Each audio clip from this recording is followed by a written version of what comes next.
Hello everybody, my name is Burnage and this is my review for Dungeon Master for MS-DOS.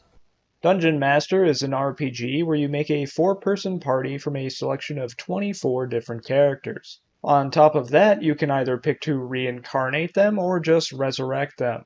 Resurrecting them will revive them with all of the skills they had when they died. Reincarnating them will reset all of their skills but give them stat boosts to compensate.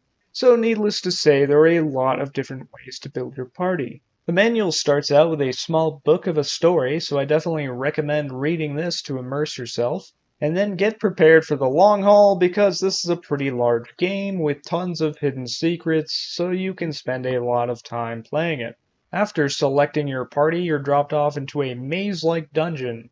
I chose to revive the 4 characters from the story, which might not have been a good idea from what I've read.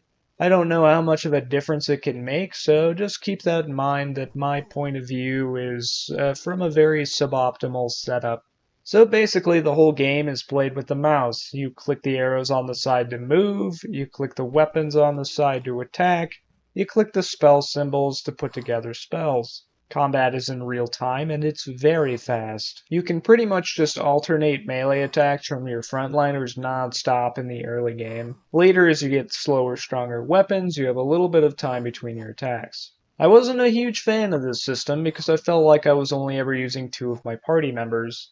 I would kill everything with my frontline and then my priest and wizard would just make healing potions to cure my wounds. I was really hoping to cast more offensive spells because the spell system is actually pretty cool. You'll have 4 different sets of 6 runes to combine and make spells. And each rune has its own name, so you can really get into role-playing, yelling Fusrota as you cast your spells. There are scrolls throughout the game that will tell you the combinations for each spell, but you can also just figure them out early by trying different combinations. Each rune you select costs mana, even if you don't end up making an actual spell, so guessing can cost you. One very cool aspect of this, though, is that you don't even need to finish your spell right away. You can just cast a rune here and there and pretty much preload a spell if that makes sense. So say you select all the runes for Fireball, you can now walk around with that Fireball spell ready to go and fling it whenever you want at no mana cost. And as you're moving around waiting to cast it, your mana can regen back to full. This was my favorite part about the spell system, probably because it's the only time I really got to cast offensive spells with my wizard.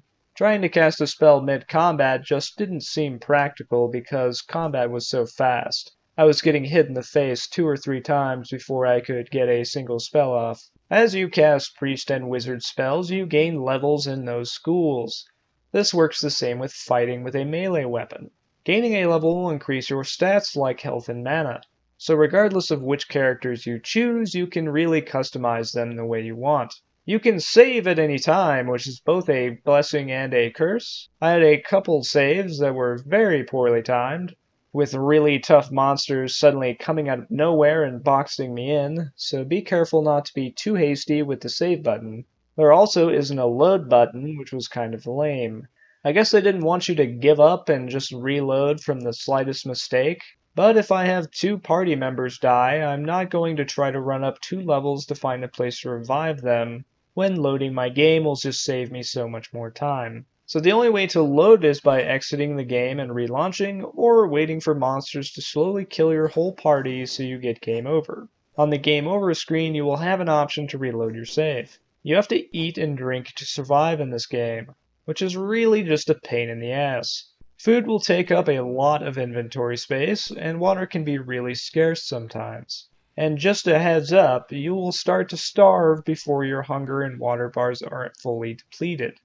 It's around 10%, which I learned the hard way. I almost soft-locked my game by saving and then starting to die from dehydration with no water anywhere nearby. I think I died at least 100 times trying to remedy that issue, so don't do what I did. Make sure you always have plenty of water. You will also find tons of equipment as you travel, and there isn't any way to tell if it's an upgrade or not. All you can do is equip something and then check stats to see if anything changed, or use a weapon to see if it did more damage than the last one. I'm not a big fan of this. It's kind of annoying not knowing the magnitude of the item you just found. I just kind of went with a simple rule that the further in the game you find an item, the better it probably was. And that's all there is to it. You just explore and try to find your way through the game. You will find hidden switches, items hidden under useless ones like rocks. There are some riddles that you will have to solve, and lots of monsters with different weaknesses that you will have to experiment with to find the best way to fight them. It's really hard to rate this game. Your experience can vary so heavily based on the party you choose, the equipment you wear, and the secrets you find. I personally enjoyed it, but I wasn't blown away or anything. I could see some people really loving this game, and some people really not liking it, and you may just have to try it out to find out how much you like it. Like and subscribe because I beat the game with the story party, and that wasn't a great idea. Thanks for watching, and I'll see you next time.